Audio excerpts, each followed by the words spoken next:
This is Sue Erickson. I am Library Director at Virginia Wesleyan University, and right now I'm Hub Director of Open Learning 19. And I am very excited today because I'm talking with Robin DeRosa, who is Director of the Open Learning and Teaching Collaborative at Plymouth State University. Hi, Robin. Hi, Sue. Thanks for having me. Robin is really one of the movers and shakers in the open education community, and if you are not already following her on Twitter and her blog, you should do it. But more recently, she has launched this collab, I think you call it for short. And so can you tell us a little bit about when that was launched and what the impetus was behind it? So the Open Collab is new in some ways. It launched in January. But I think in some other ways, it sort of was more organically grown over time. So a couple of ways that happened. The first is really historically, Plymouth State, which is a public regional university in New Hampshire, originally was a teacher's college. And I think we have a kind of a rich history of being a teaching-focused institution and also kind of a pedagogically aware institution. So not just good at teaching, but good at talking about teaching. So we've always or often had teaching and learning centers, and this is a new iteration of that. But we are really a little bit more intentionally focusing around a kind of open ethos, a connectivist ethos, and a community development ethos. So we're switching away from thinking about professional development, about teaching and learning as a content delivery model where, we'll tell you these pedagogical theories, you'll get a workshop, you'll go away and maybe do something and maybe not do something. And instead, we're really focused on building learning communities and tapping the knowledge expertise that we have on campus and then reaching out of our campus and trying to enter dialogues, particularly national dialogues about teaching and learning, and grow our faculty and staff literacies that way through a collaborative process of conversation and about practice. So that's what we're working on, and just launched a new learning community that will start in May. It'll be a year-long program for faculty and staff, and we had great response to that, so it's really exciting. So are you also collaborating nationally? Is that what you said? Well, the hope is that we will think about particularly public education as a collaborative model at its roots. So not so much that, here are the 3 collaborations that we're engaged in. We do this with Keene State College, and we do this, with a university in British Columbia, but more that we keep the work that we do open, meaning we share back our successes and failures into the commons, and we also mine and take part in larger conversations that are happening outside the university. So we don't want to do, I think we're a very innovative institution, and we're doing some really new things in teaching and learning, but we're not interested in reinventing wheels. What we really want to do is serve students well, and I think a better model for that is more of a sharing model rather than a competition model. So we're just going to kind of everything we do, we're going to think about how can we share this back and how can we grow from the expertise that other people already have in these areas and be grateful to include them rather than compete with them as we try to serve particularly our New Hampshire students more effectively. As a librarian, I can really relate to that. Our profession is very much about sharing best practices, and a lot of what we do is highly collaborative. So that really resonates with me. Some of our key partners, like in this work, come from some of those areas that have been really good at crossing borders. So we have a librarian here who's just been really an instrumental support to me and to our faculty in thinking about open. That's Kristen Wixon. But we also have some really great partnerships with our general education program, which is very interdisciplinary and very open pedagogy oriented in many ways. So our Gen Ed coordinator, Kathy LeBlanc, wrote a grant, or got a grant from the Davis Foundation to rethink some of how we were doing Gen Ed, but particularly the pedagogy of it. So not just the structures of it and not just the content of it, which we talk about a lot in Gen Ed, but really also the how, right? How do we teach in Gen Ed if we really want to create lifelong learners? So some of those partnerships through the library and through general education have been central to how we've started up the CoLab. Can you talk a bit about what your goals for the CoLab are? Where do you see it moving in the future? The biggest goal is about community-based approaches to transformation.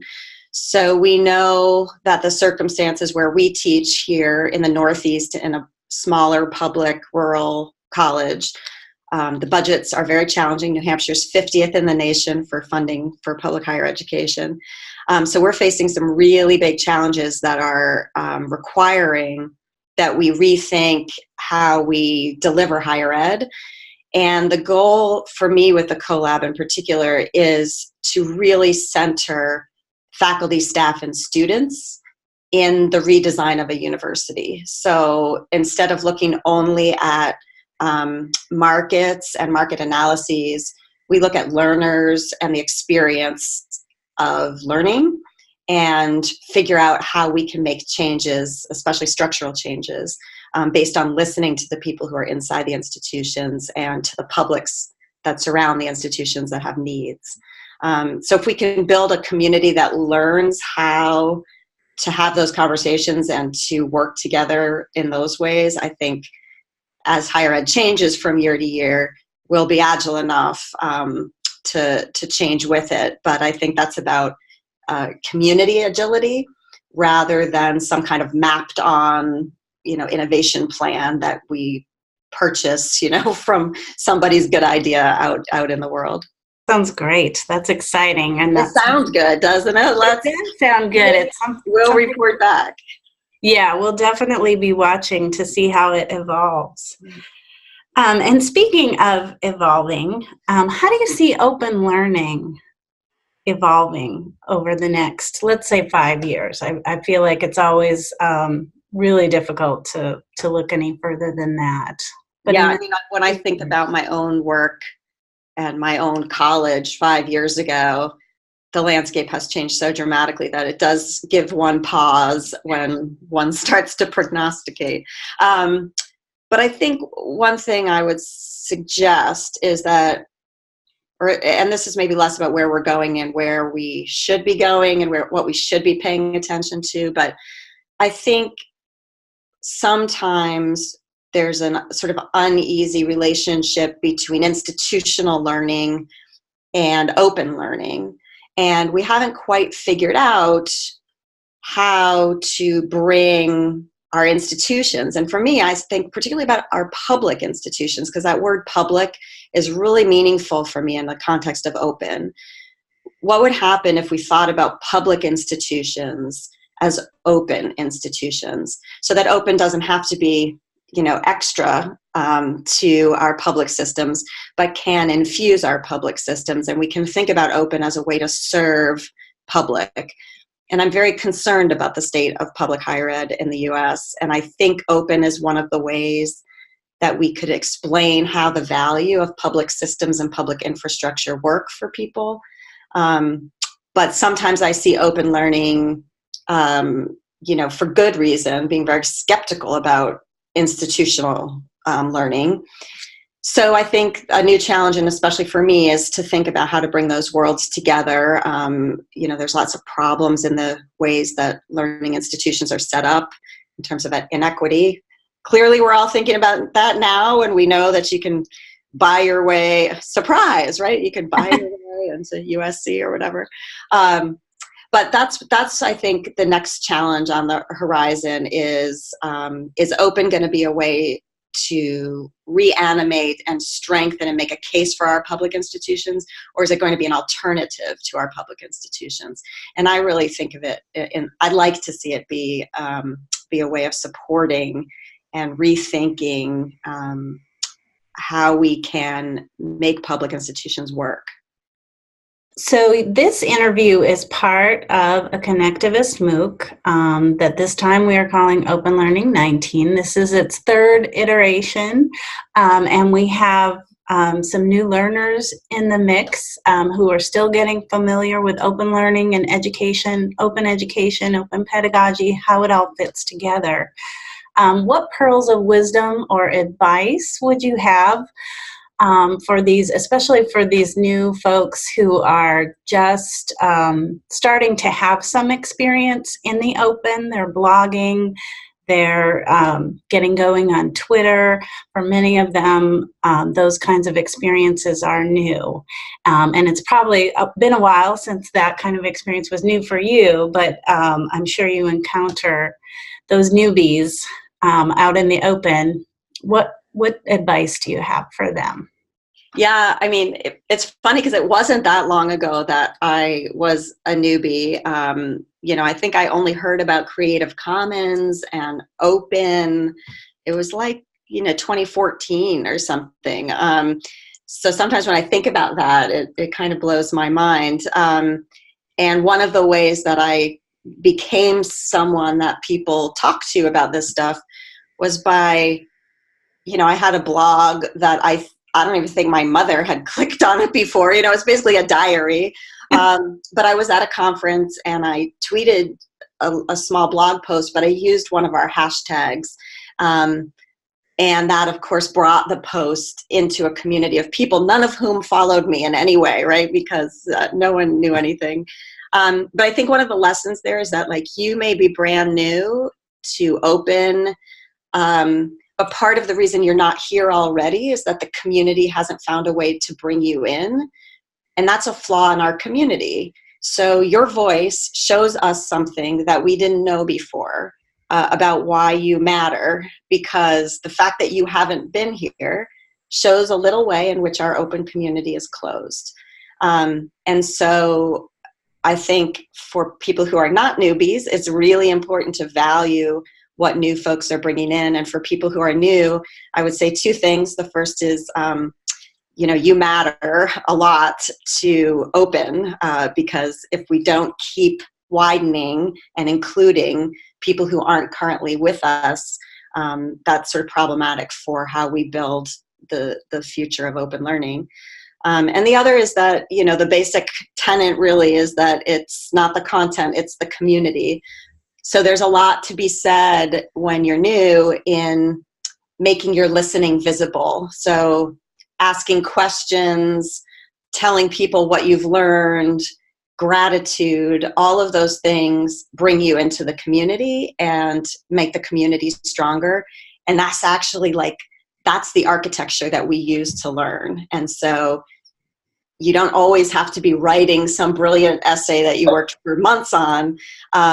You can also just be engaging in community building, and that's building kind of the network architecture that we will use to share knowledge. And so that alone is great. So I always tell my students, it's okay to just tell someone thank you for writing this, or ask a question about something you don't understand, and those are also contributions.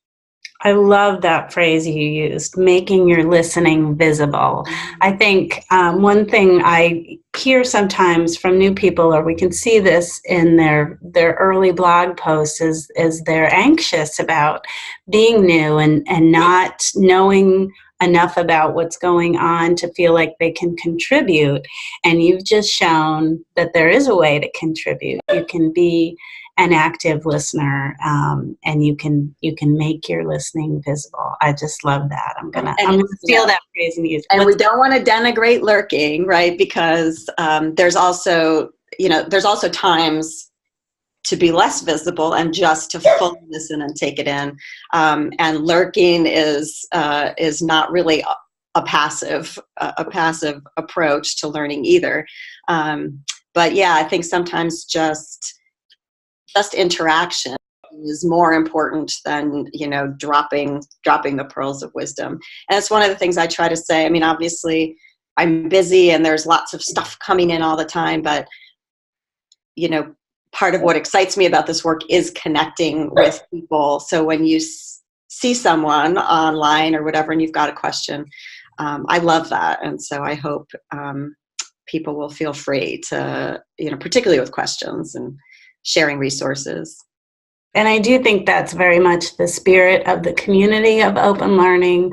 I know I have found, people like yourself who I consider leaders in the movement have been so accessible, so approachable. And yes, you're busy, but, you've taken time to comment here and there or like something that someone has tweeted. And that really does make a difference. One last question. I read on your website that your office is actually in the library at Plymouth State. How does being embedded in a library influence your work? That's like such an amazing question, and I could probably spend a really long time thinking about it. Libraries are complex beasts, and even at my somewhat small institution, we're embedded in all sorts of conversations about, the library as a learning commons and as a space for technology, and the sort of changing way that knowledge is gathered is, like the library's ground zero for watching that stuff happen, and it can be exciting and anxiety producing. And so I like being in a library because it's the site of one of the places where knowledge is most discussed. How knowledge moves from person to person is something we talk about in libraries. So I love it.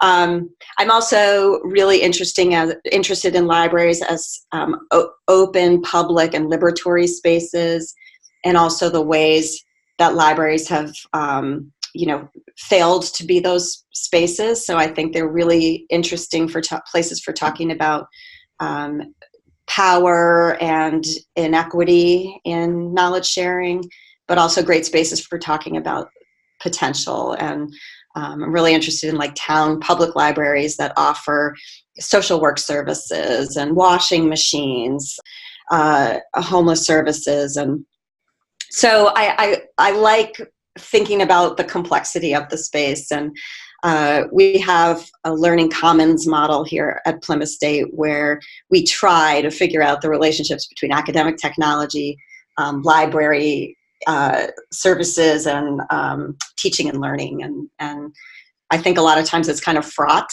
but that's already puts us so far ahead, people who aren't even talking about it, right? So, Right. So I love it. And, I come to work before the library opens.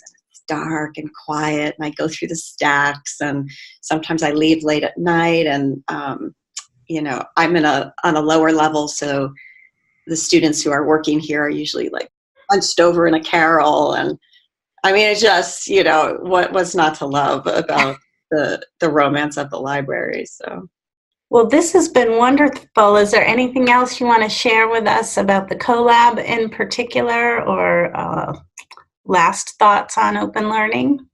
Well, maybe just, as the collab you can find on Twitter and Facebook and stuff. And as we start launching things, we will try to keep them open. And I hope that people will share back with us. Please come in and help us. And we're going to be looking to see how we can kind of expand building professional development architecture for doing open at an institutional level. So if people want to participate, definitely keep an eye on us and jump in when you can help.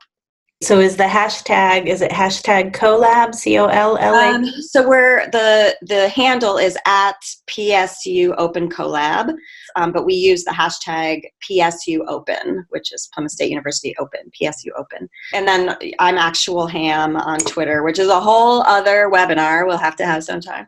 But you can find me there too and connect that way. That's great. Thanks so much for being open to connecting with us. Thank you, Sue. It was great.